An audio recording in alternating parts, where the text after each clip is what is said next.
लूका तबीब का अंजीली बयान उसका 10वां बाब।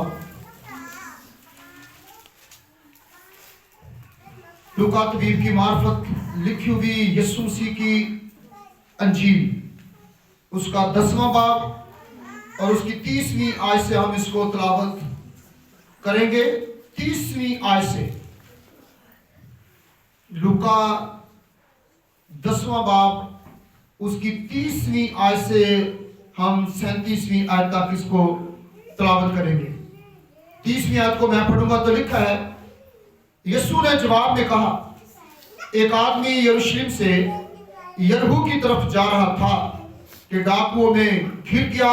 उन्होंने उसके कपड़े उतार लिए और मारा भी और अधमुआ छोड़कर चले गए। इत्तफाकन एक काहिन उसी राह से जा रहा था और उसे देखकर कतरा कर चला गया। इसी तरह एक लावी उस जगह आया, वो भी उसे देखकर कतरा कर चला गया।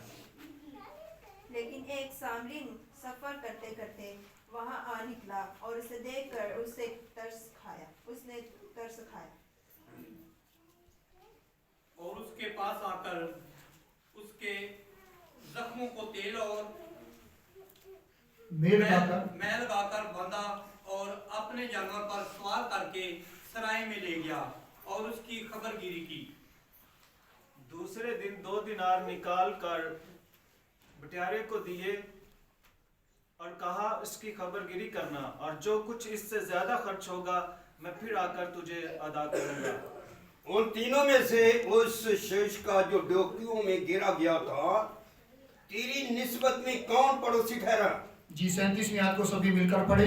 उसने कहा, वो जिसने उस पर रहम किया। यीशु ने उससे कहा, तू भी ऐसा ही कर। खुदावंद खुदा के पाक कलाम का पढ़ा सुना और सुनाया जनाब सबके लिए वैसे बरकत हो। आइए अपनी अपनी जगह पर बैठ जाइए। खुदावंद आप सबको कसरत से बरकत दे। Hallelujah, hallelujah, hallelujah. एक शख्स यरूशलेम से यरीहो की तरफ जा रहा था और रास्ते में डाकुओं में घिर गया। वो डाकुओं के घेरे में आ जाता है और डाकू उसके साथ क्या सलूक करते हैं। लिखा कि डाकुओं ने उसे मारा, उसके कपड़े उतार लिए और उसे अधमुआ छोड़कर चले गए। इन बातों को याद रखें कि एक शख्स जो रोशनी को छोड़कर अंधेरे की तरफ जाता है और रास्ते में वो डाकुओं के शिकंजे में आ जाता है और फिर डाकू उसके साथ अच्छा सलूक नहीं करते। डाकुओं से जो कुछ भी होता है उसके साथ करते हैं और जब देखते हैं कि हमने इसे मार भी लिया, हमने जो कुछ इसके पास था वो सब कुछ छीन भी लिया, हत्ता कि इसके कपड़ों तक हमने उतार लिए और फिर अपनी तरफ से वो डाकू उस शख्स को मारकर भाग जाते हैं, चले जाते हैं। और फिर क्या होता है, फिर वो रास्ता था और फिर वहां पर बहुत से राहगीर आते जाते थे और बहुत से लोगों की उस रास्ता से आमद रफ्त होती थी। लेकिन उन राहगीरों में से 2 ऐसे अशखास वहां से गुजरते हैं जिनका ताल्लुक खिदमत से था, जिनका ताल्लुक खुदा के घर से था। यानी कि पहला काहिन है और दूसरा लावी है। काहिन भी खुदा के घर की खिदमत करता था और लावी भी खुदा के घर का खादम था। और इन दोनों ने क्या किया, इन दोनों ने उस अधमुए शख्स को देखा जो कि अधमुआ था, जो कि नंगा था और उसके पास जाने की बजाय उस रास्ता से कुतरा कर चले जाते हैं। और जब कतरा कर चले जाते हैं, पहले काहिन आता है और वो भी देखता है और वो भी कतरा कर चला जाता है। उसके बाद लावी आता है, वो भी देखकर कतरा कर चला जाता है। ये दोनों ही यहूदियों के बड़े जो मुफस्सिर थे, जो बड़े आलिम थे और ये दोनों ही हैकल की खिदमत करने वाले थे اور ان کا حق بنتا تھا کہ یہ اس آدم ہوئے شخص کو دیکھیں، اس کے پاس جائیں، اس کی خبر گیری کریں، لیکن انہوں نے ایسا نہ کیا۔ انہوں نے اس آدم ہوئے کو دیکھا اور راستہ چینج کر کے، راستہ بدل کے، راستہ تبدیل کر کے وہاں سے چلے گئے۔ اور تیسرے شخص کا ذکر ہے، وہ کون ہے؟ سامری۔ وہ کون ہے؟ اور سامری بائبل مقدس بیان کرتی ہے کہ یہودی ان کے ساتھ اچھا برتاؤ نہیں کرتے تھے، یہودی ان کے ساتھ اچھا سلوک نہیں کرتے تھے، یہودی سامریوں کو ہیل سمجھتے تھے، حقیر سمجھتے تھے اور کسی کام کے نہیں سمجھتے تھے۔ اور اسی قوم یعنی کہ سامریوں میں سے ایک سامری آیا، اور وہ سامری اس قائن اور اس لاوی کی طرح دیکھ کر کترا کر چلا نہیں گیا۔ اس سامری نے اس کو دیکھا اور دوڑ کر اس کے پاس گیا، اور جب اس آدم ہوئے شخص کے پاس جاتا ہے تو جا کر کیا کرتا ہے؟ اس کی نبضیں چیک کرتا ہے، اس کی سانسوں کو دیکھتا ہے اور دیکھتا ہے کہ یہ مرا نہیں، یہ آدم ہوا ہے، یہ بے ہوش ہے اور اسے مدد کی ضرورت ہے، اسے میرے آرام کی ضرورت ہے اور میں اسے بچاؤں گا۔ اور اس سامری نے جب دیکھا کہ یہ بچ سکتا ہے تو اس نے کیا کیا؟ اس نے اس کے زخموں پر جو ڈاکوؤں کے مار کھانے سے لگ چکے تھے، اس کے زخموں پر جو ہے وہ تیل ملا، یعنی کہ تیل اور مے کو اس کے زخموں پر باندھا۔ اور باندھا کس سے ہوگا؟ باندھا ضرور کسی کپڑے سے ہوگا، ضرور کسی کپڑے سے ہوگا۔ شاید ہو سکتا ہے اس سامری کے پاس جو کوئی چادر وغیرہ ہو، اس کو اس نے پھاڑا ہو سکتا ہے اگر چادر نہ ہو تو اس نے اپنی پوشاک کا کوئی حصہ پھاڑا ہو، اور اس پوشاک یا چادر یا اپنے کپڑے کے حصے کو پھاڑ کر اس نے اس آدم ہوئے شخص کے زخموں پر تیل اور مے سے ان کو باندھا ہوگا، اور اس کے بعد باندھا اور پھر اس کی خبر گیری کی، اسے ہوش لانے کی پوری کوشش کی۔ اور جب اس نے دیکھا کہ اب یہ بچ سکتا ہے، جو کچھ اس کے پاس تھا اس نے اسے اس کے لیے استعمال کیا، یعنی کہ اس کے پاس تیل تھا، اس کے پاس مے تھی، جو ہو سکتا ہے کہ اس وقت کے لوگوں نے اپنے راستے کے لیے کھانے پینے کے لیے رکھا ہو، اور جو کچھ اس کے پاس تھا اس نے اس کو بچانے کے لیے اسے استعمال کر لیا۔ اور پھر اپنے کپڑوں کو بھی دریغ نہ کیا کہ اپنے کپڑوں کو پھاڑے، اور اس زخمی کے لیے، اس بیمار کے لیے، اس ادموئے کے لیے جو ڈاکوؤں میں گر گیا تھا، اس کے زخموں پر مے اور تیل لگا کر اسے باندھے۔ اور پھر اس کے بعد اس نے کہا کہ بچ سکتا ہے، اس نے کوشش جاری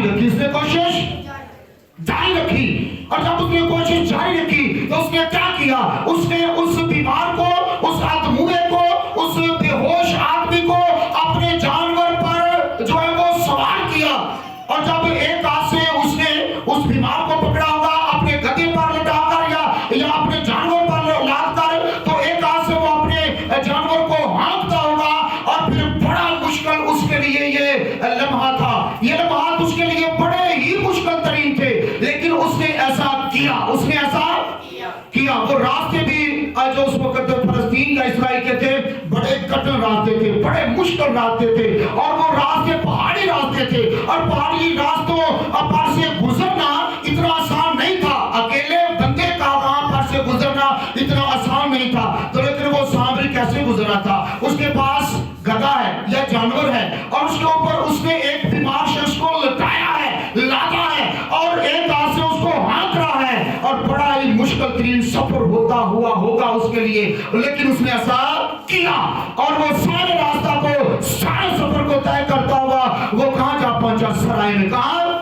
وہ سرائے میں پہنچا، اور سرائے میں جا کر اس نے اس بیمار کو ایک بٹیارے کے سپرد کر دیا، اس وقت کے طبیب یا ڈاکٹر کے سپرد کر دیا، اور کہا کہ یہ لے 2 دینار۔ کتنے دینار؟ اور اس وقت 1 دینار جو پیسہ ہوتا تھا، 1 دینار وہ مزدور کی 1 دن کی دہاڑی کے پیسے ہوتے تھے، اور اس سامری کے پاس کتنے پیسے تھے؟ 2 دینار، اور جو اس کے پاس تھا اس نے وہ روپیہ پیسہ بھی اس بٹیارے کو دے دیا، یعنی کہ اس وقت سامری کے پاس اس وقت کے لحاظ سے 2 دن کی مزدور کی دہاڑی کے پیسے تھے، یعنی کہ 2 دینار تھے، اور اس نے بٹیارے کو وہ بھی دے دیے۔ अपना तेल और अपनी मेज जो है उसके जख्मों पर लगाई और फिर उसके बाद उसने अपनी पोशाक या अपने कपड़ों को हिस्सा करके उससे बांधा उसके जख्मों को। और अब क्या करता है, अब उसके पास क्या था, पैसा। अब उसके पास क्या रह गया था, रुपया। अब उसके पास अब वो जो कुछ भी उसके पास था उसने 2 दिनार उस बेचारे को दे दिए। और बेचारे से क्या कहा कि ये ले, इसका अच्छे तरीके से इलाज कर, इसका ख्याल रखना, देख इसके मेडिसिन के पैसे हैं, इसकी दवाइयों के पैसे हैं, और बाकी जो जख्म अभी भरने वाले हैं अभी तक सारे जख्म भरे नहीं होंगे, तो लेकिन ये कर, ऐसा कर के ये 2 दिनार ले और इसके जख्मों का इलाज कर, इसकी देखभाल कर, और मैं जब फिर वापस आऊंगा तो जो बाकी पैसे तेरे खर्च आएंगे वो भी मैं तुझे दूंगा। और अपने इस आदमी को साथ लेकर वापस चला जाऊंगा। उसने ऐसा ही किया, और सबसे पहले उसने क्या किया, उसके पास क्या चीज, कौन सी चीजें थी जब उसने उस जख्मी को देखा, क्या चीजें थी। पहली बात, उसके पास तेल था, उसके पास तेल के साथ साथ और क्या था, मेह थी। और तेल को उसने उस जख्मी के जख्मों पर बांधा, अपनी पोशाक का किनारा फाड़कर, अपनी पोशाक का कोई हिस्सा फाड़कर उसने तेल और मेह को उसके जख्मों पर बांधा। और उसके बाद उसके पास क्या था, जानवर। और अपना जानवर भी उसने उसके लिए इस्तेमाल किया, उसने हर चीज ग्रेज ना किया। और फिर क्या था कि रास्ते सीधे नहीं थे, रास्ते बड़े मुश्किल तरीन थे, लेकिन उसने रास्तों की भी परवाह ना की, क्योंकि वो उस बीमार को बचाना चाहता था, उस जख्मी को बचाना चाहता था, वो जो मरने के अनकरीब था उसे बचाना चाहता था। उसने अपनी कोई परवाह ना की। और फिर ऐसे टेढ़े रास्तों से, ऊंचे नीचे रास्तों से, कठिन रास्तों से उसने ग्रेज या देग ना किया। और वो जख्मी को लेकर कहां चला गया, सराय में। किसके पास चला गया, बटवारे के पास। और जो कुछ उसके पास था, और उसके पास रह क्या गया था, बताइए क्या रह गया था, कितने दिनार रह गए थे, कितने। और ये 2 दिनार उस वक्त के मजदूरों की कितने दिनों की दिहाड़ी के पैसे थे, 2 दिन की। उसके पास 2 दिन की दिहाड़ियों के पैसे थे, यानी कि 2 दिनार थे। और उसने 2 दिनार उस बुटियाने को दिए और वादा क्या किया, उसे क्या कहा, इसका इलाज कर, इसकी देखभाल कर। इलाज से मुराद इसकी देखभाल कर, इसका ध्यान रख, और मैं फिर आऊंगा और जो तेरा खर्च होगा मैं तुझे दूंगा। और इस मरीज को अपने साथ ले जाऊंगा, इसको अपने साथ ले जाऊंगा, इस शख्स को अपने साथ ले जाऊंगा। अब देखना यह है कि वो शख्स था कौन, वो शख्स था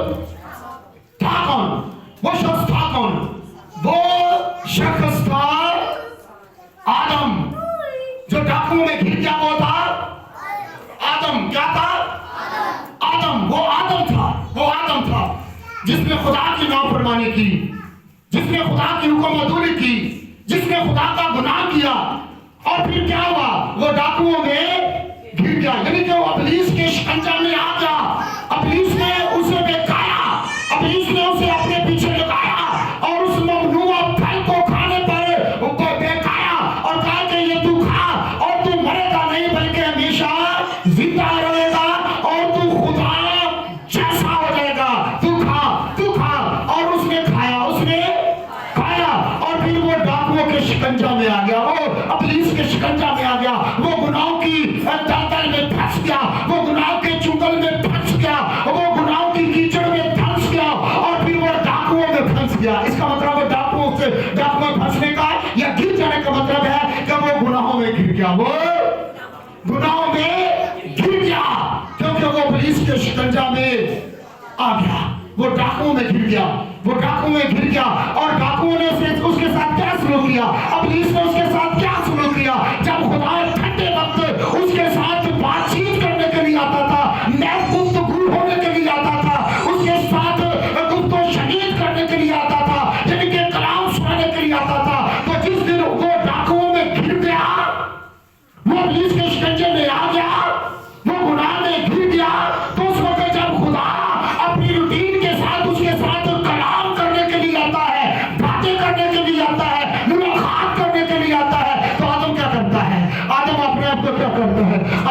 छुपाते हैं, अपने आप को।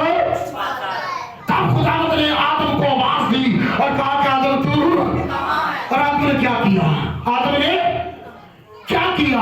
आदम ने अपने आप को छुपा लिया और खुदा की आवाज का जवाब यूं देता है, क्या खुदावंद मैं तेरे सामने नहीं आता, नहीं आ सकता, मैं तेरे आज सामने आने से डरता हूं। क्यों डरता हूं? क्योंकि मैं लिखा कि डाकुओं ने उसके कपड़े उतार लिए, डाकुओं ने उसके कपड़े उतार लिए। जब इब्लीस की बात को आदम और हवा ने मारा तो वो जिस्मानी तौर पे क्या हो गए? इनके गुनाह की वजह से वो नंगे हो गए। डाकुओं ने उसके कपड़े उतार लिए और उसे मारा, उसे जख्मी किया और उसे अधमुआ छोड़कर चले गए। अधमुआ छोड़कर इब्लीस का काम क्या होता है? इब्लीस का यही इसका काम होता है। इब्लीस हमें इस्तेमाल करता है, इब्लीस हमें यूज करता है और अपनी चालाकियों में फंसा लेता है। और जब इब्लीस हमसे अपना काम ले लेता है तो फिर क्या करता है? भाग जाता है। फिर इब्लीस भाग जाता है। जो शरारती लोग होते हैं वो शरारत करके क्या करते हैं? भाग जाते हैं। शरीर लोग शरारत करके भाग जाते हैं। इब्लीस भाग जाता है, थोड़े वक्त के लिए भाग जाता है। और इब्लीस ने आदम और हवा को नंगा किया और खुद भाग गया। उसे पता था कि खुदा अपने वक्त पर, मुकर्रर वक्त पर आएगा और इनसे मुलाकात करेगा और इनसे गुफ्तगू करेगा, इनके साथ कलाम करेगा। इब्लीस ने सोचा कि इससे पहले खुदा आ जाए और मैं यहाँ से भाग जाऊं। लिखा कि इब्लीस वहां से भाग गया, वहां से चला गया। और इस तरह डाकू जो है वो उस आदमी को अधमुआ छोड़कर क्या करने लगे? भाग गए। क्या उन्होंने किया? भाग गए।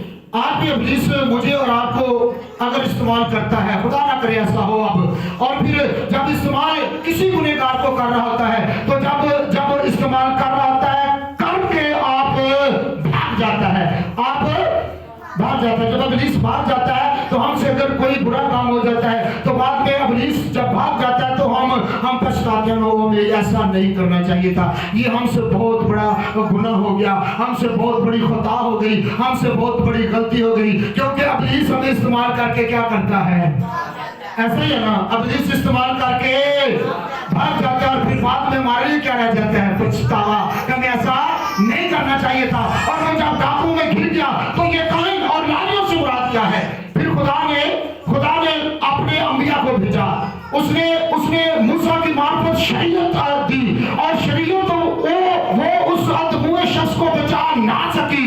उस शख्स को जो डाकू में गिर गया था उसकी मदद ना कर सकी, उसकी खबरगिरी ना कर सकी। शरीयत के बारे में लिखा है कि शरीयत सिर्फ गुनाह की पहचान करवाती है, शरीयत सिर्फ गुनाह की पहचान करवाती है। शरीयत हमारे लिए आईना है, शरीयत हमारे लिए एक आईना है, एक आईना है। और आईना जो है वो हमारे चेहरे पर लगे हुए दाग धब्बों को दिखा तो सकता है लेकिन मिटा नहीं सकता। शरीयत हमारे गुनाहों के बारे में बता तो सकती है लेकिन मिटा नहीं सकती। इसलिए काइन और लावी आए, उन्होंने देखा लेकिन वो उसको बचा ना सके, उस पर राम ना कर सके क्योंकि उनके पास ये अथॉरिटी नहीं थी, वो कतरा कर चले जाते रहे। मूसा की शरीयत अंबिया आए और इंसान को बचा ना सके क्योंकि वो डरते थे। वो इसलिए डरते थे, काइन और लावी इसलिए डरते थे, अगर इस अधमुए को हमने देखा है, अगर इसके पास गए तो उल्टा पुलिस केस हम पर हो सकता है, कानून हमसे पूछताछ कर सकती है और हमें इस शिकंजा में नहीं रहना चाहते। और वो उसे अधमुआ छोड़कर रास्ता कतरा कर चले गए, रास्ता कतरा कर चले गए। शरीयत हमें गुनाह से आजादी नहीं दिला सकती थी, शरीयत हमें दोबारा से बागे अदल में दाखिल नहीं कर सकती थी। शरीयत और जो है वो हमें कब्र या मौत के अजाब से छुड़ा नहीं सकती थी। शरीयत जो है वो हमें इब्लीस के शिकंजा से छुड़ा नहीं सकती थी। इब्लीस जो है वो हम अधमुओं को जो कि गुनाह की हालत में पड़े थे, हमें गुनाह से आजादी और छुटकारा नहीं दे सकती थी। इसलिए काइन भी आए और वो भी कतरा कर चले गए, लावी आए वो भी कतरा कर चले गए। लेकिन तीसरा आदमी कौन था? तीसरा आदमी कौन था? सामरी। तीसरा आदमी कौन था? ये कैसा इसके सामरियों के साथ सलूक किया जाता था? बताइएगा, कैसा सलूक किया जाता था? इनके साथ अच्छा सलूक किया नहीं जाता था क्योंकि सामरियों को नीच हकीर समझा जाता था। इसके यशायाह नबी का सहीफा उसका 53 बाब पढ़ते हैं, उसकी पहली, दूसरी, तीसरी, चौथी आयत तक पढ़े तो आपको साफ साफ से नजर आ जाएगा कि इस सामरी को जो कि यीशु मसीह अपनी तस्वीर बयान कर रहा है, इसके साथ कैसा लोग सलूक करते थे। और जब यशायाह नबी का सहीफा उसका 53 बाब और उसकी पहली आयत मेरे साथ निकालें तो क्या लिखा है यशायाह 53 बाब में, क्या लिखा है इस यीशु मसीह के बारे में जो अपनी तस्वीर वो यहाँ पर बयान करता, लिखा है हमारे पैगाम पर कौन ईमान लाया और खुदावंद का बाजू किस पर ज़ाहिर हुआ, पर वो उसके आगे कौफर की तरह खुश्क ज़मीन से जड़ की मांद फूट निकला है, ना उसकी कोई शक्ल सूरत है ना खूबसूरती, और जब हम उस पर निगाह करें तो कुछ उसमें जमाल नहीं कि हम उसके मुश्ताक हो। वो आदमियों में हकीरों मरदूद मरते गमनाक और रंज का आशना था, लोग उसे गोया रूप पोछते, उसकी तहकीर की गई और हमने उसकी कुछ कदर ना जाने, उसकी कुछ कदर यानी कि जैसे सामरियों के साथ अच्छा सलूक नहीं किया जाता था, इस तरह यीशु मसीह के साथ अच्छा सलूक ना किया गया। इसलिए खुदावंद यीशु मसीह ने इस तमसील में, इस कहानी में अपने आप को सामरियों के मुशाबत पर समझा कि सामरी और सामरियों के साथ जैसा सलूक किया जाता था वैसा ही इस आयत के मुताबिक यीशु मसीह के साथ सलूक किया जाता था और उसकी कोई कदर नहीं करते थे, कोई कदर हालांकि यूहन्ना रसूल का इंजील का उसका पहला बाब और उसकी 9वीं 10वीं आयत को पढ़े तो वहां पर लिखा है कि वो अपने घर आया और अपनों से कबूल ना किया, लेकिन जितनों ने उसे कबूल किया उसने उनको खुदा के फरजंद बनने का हक बख्शा। वो अपने घर आया और अपनों ने भी उसकी कुछ कदर ना जानी। जिस तरह सामरियों की कोई कदर नहीं थी, इस तरह यीशु मसीह की भी कोई कदर ना करते थे, तो भी उसने उस अदम हुए पर राम किया, उस बेहोश और जख्मी पर, बीमार पर उसने राम किया। और बेशक यीशु मसीह की कोई कदर नहीं जानते थे, उसके घर में उसकी कोई इज्जत नहीं थी, उसके मुल्क उसकी कौम में उसकी कोई कदर इज्जत नहीं थी, तो भी उसने सब पर राम किया। तो भी उसने सब पर उसने ये नहीं कहा कि ये मुझे अच्छा नहीं समझता और मैं भी इसे अच्छा नहीं समझूंगा। ये इंसानों की फितरत है, ये मेरी और आपकी फितरत है कि जो कोई जैसा हमसे सलूक करता है हम भी उसके साथ वैसा ही सलूक करते हैं। लेकिन वो यीशु खुदा है, यीशु खुदा है, और जो उसके साथ अच्छा सलूक नहीं करते तो उसकी कदर, उसकी रिस्पेक्ट, उसका एहतराम नहीं करते थे, वो उन पर भी राम करता हुआ दिखाई देता है। हालेलुया।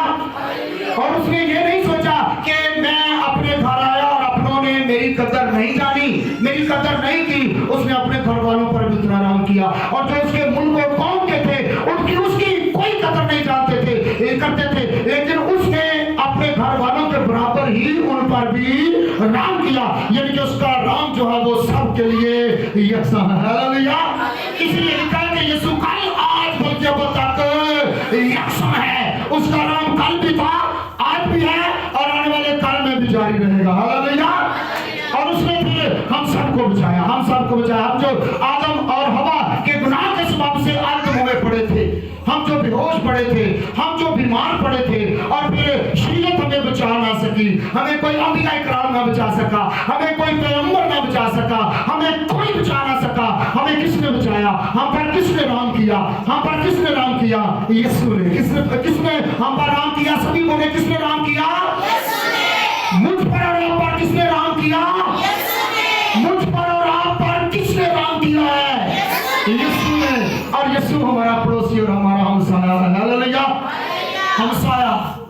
हमसाया और ये हमारा हमसाया है। हमसाया का मतलब क्या है?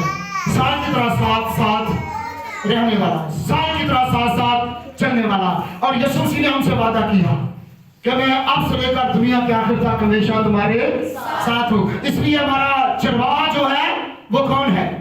यीशु। कौन है? हर वक्त तुम्हारे साथ चलने वाला कौन है? यीशु। हमारा मददगार कौन है? हम पर राम करने वाला कौन है? यीशु। जो काम शरीयत ना कर सकी वो किसने किया? किसने किया? यीशु ने। वो यीशु ने किया, इसीलिए तो वो आया ताकि वो अपने नाम को हम पर करे। हम अपने तर्स को हम पर करें, अपने फजल को हम पर करें। और इसलिए वो 25 दिसंबर जिसको हम मनाते हैं, हालांकि 25 दिसंबर को खुदावंद यीशु मसीह पैदा नहीं हुए थे, लेकिन हमने एक दिन रखा, हमारे आलमों फाजलों ने, और फिर इस दिन को रखा। ये और तारीखी बात है, किसी दिन और खुदावंद ने चाहा तो बताऊंगा। लेकिन ये हम 25 दिसंबर को खुदावंद यीशु मसीह की ईद विलादत और पैदाइश का दिन मना रहे हैं। चलो कोई बात नहीं, दिन कोई भी हो, लेकिन हमारा इस बात पर तो ईमान है कि यीशु मसीह पैदा हुआ। हालेलुया। साल की कोई बात नहीं, दिन की कोई बात नहीं, महीने की कोई बात नहीं, उस घड़ी या समय की कोई बात नहीं। मेरा और आपका यही ईमान है कि यीशु मसीह वाकई पैदा हुआ, वो वाकई दुनिया में आया, वो वाकई दुनिया में आया। और जो काम पुराने अहदनामों में ना हो सका, शरीयत या तरीक़त में ना हो सका, वो किसने किया? किसने किया? यीशु ने। उसने मुझ पर और आप पर क्या किया है? रहम। और वो हमारा मसाया है। यीशु मसीह हमारा हमसाया, वो हर दुख सुख में हमारे साथ है, क्योंकि उसने हमारी खबरगिरी की, उसने हमें बचाया, उसने हमें गुनाहों से छुड़ाया, उसने शरीयत से आजादी दी, उसने मौत और कब्र के डर और खौफ से हमें आजाद किया। और उसने हम आत्मुए थे, हम बेहोश थे, हम जो है रूहानी तौर पे मुर्दा थे, हम मरे हुए थे, लेकिन यीशु मसीह ने हमारे पास आकर लिखा है कि एक सामरी उधर आ निकला और उसने अपनी परवाह ना की, अपनी परवाह ना की। यीशु मसीह ने अपनी परवाह ना की, अपनी परवाह ना की। उसके पास तेल था, उसके पास रूह कुदस था, उसके पास मेह थी, उसके पास रूह कुदस था, उसके पास पोशाक थी, उसके पास निजात का पैगाम था, और उसने हमारे लिए ये मुफ्त में कर दिया।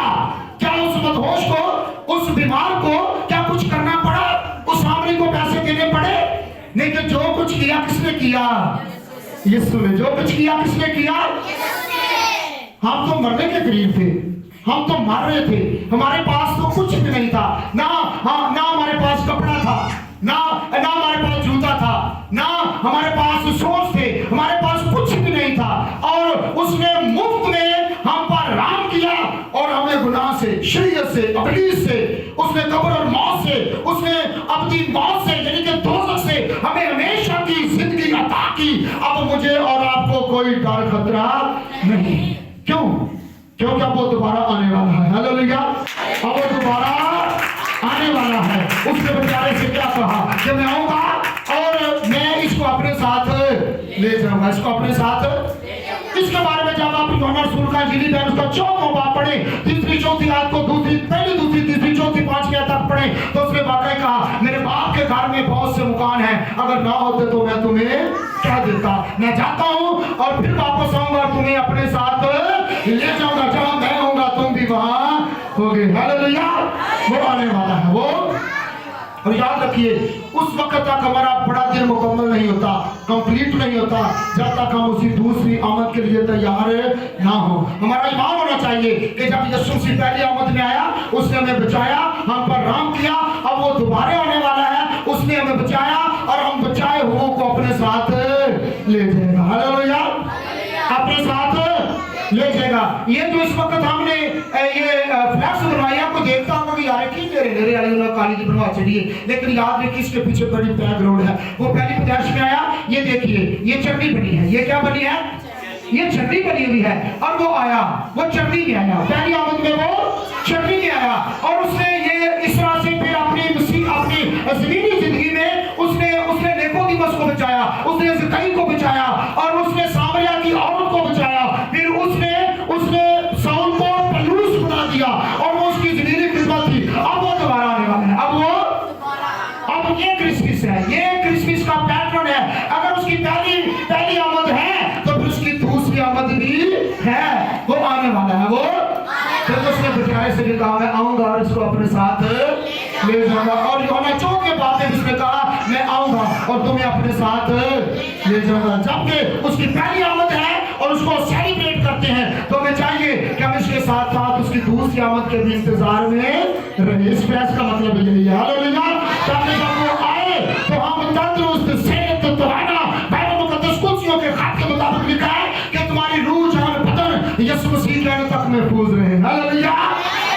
मेरे और आपकी रूह, जान और बदन यीशु मसीह की दूसरी आमद तक क्या रहे? महफूज रहे। और इस फ्लैश का मतलब भी यही है है कि यीशु मसीह पहली आमद में आया, उसने बहुतों को बचाया, बहुतों को निजात दी, जिसमें मैं और आप भी शामिल हैं। और अब वो दोबारा आने वाला है। उसने हम पर रहम किया, उसने हम पर तरस खाया, उसने हम पर फजल किया, जिसके लिए हमें कुछ भी करना नहीं पड़ा।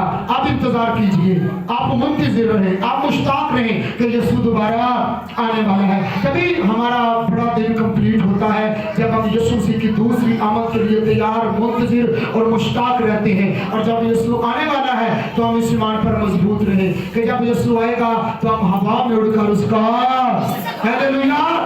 आइए बड़े दिल के साथ साथ यीशु की दूसरी आमद के लिए भी हर वक्त तैयार रहें। खुदा इस काम को बरकत